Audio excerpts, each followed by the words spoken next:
بسم الله الرحمن الرحيم. اللهم صل على سيدنا محمد. maanta waxaan rabaa inaan halqo wax yar ka iraahdo Puntland, Somaliland iyo Waqooyi Bari. waxaan rabaa in yar ka iraahdo isna nabadda ceeri gaabo inaan wax yeeri ka iraahdo. waxaan rabaa intaa ku sii darsamaya nacaybka iyo nacayb la'aanta in la kala garto.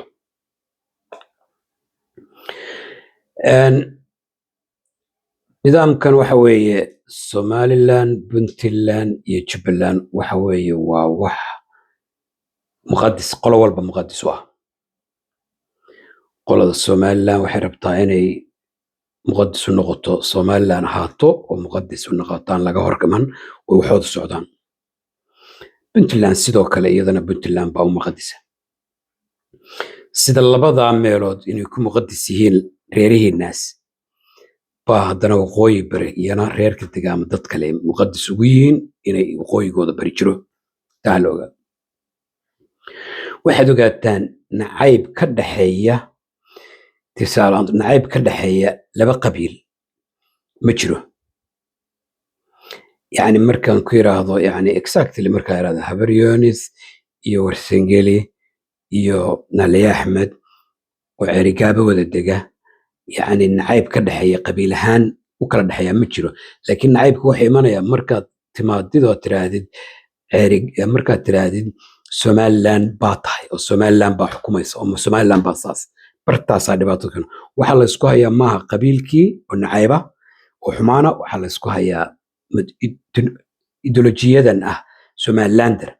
marka Somaliland waa hala kala saaro Somaliland iyo dadka qabiilada yihiin hala kala saaro. dad qabiilo isnacab oo Soomaaliya ma jiro. qofkii qabiilkii qabiil nacab waxa xanuunsan waa. marka sidii maqaddis Somaliland qolooyinkan Somaliland maqaddis ugu tahay, qoladana Puntland maqaddis ugu tahay, baa qoladana waxay ugu tahay Waqooyi Bari muqaddis ugu tahay. fahma taas taayna fahantaan waa.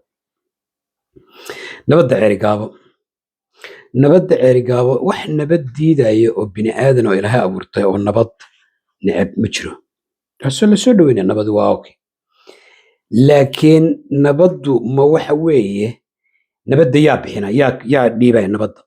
nabadda yaa dhiibaya ma dadka meesha degan oo degaanka kaabaa nabad raba inay ku wada degaadaan mise dad kale baa imaanaya calamo kale. haddii nabadda laga rabo ceeri gaabo nabad haddii laga rabo way hagaagayso. suldaanka Suldaan Siciid iyo la taliyaashiisa way dhaaftay.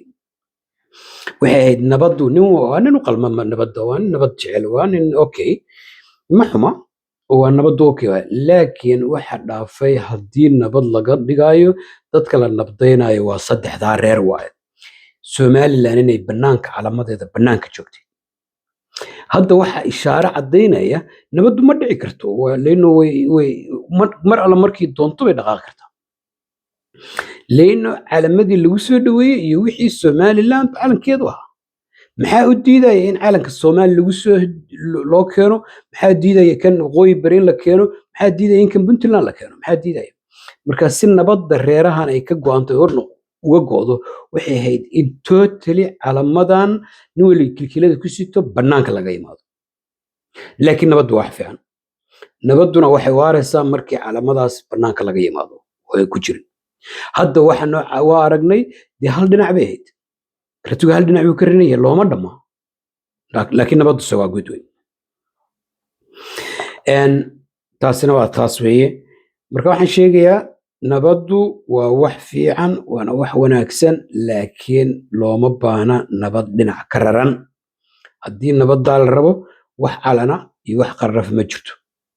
suldaankana saas weeye. salaama intaasaan leeyahay. mid kale uu dardaaranka waxa weeye war kala fahma Somaliland iyo Isaaq, Puntland iyo Majeerteen. اللهم صل على سيدنا محمد. وقوي بري البانتي ورسنجلي وقوي بري البانتي ورسنجلي مجرتين يبتلان سوالان كلا فهمه ولا بقى قيبنا وبوليتيك وسوماليلاند وبنتلاند قيبنا وفاميليز. مركا قبيل نعم ما جرو، لكن سياسته نحكرن ما اوغلين ما اوغلان دونو. إنما إذن كنا ما وقلنا أننا ما وقلنا وهذا نقول لنا أننا هنقسم. السلام عليكم ورحمة الله وبركاته.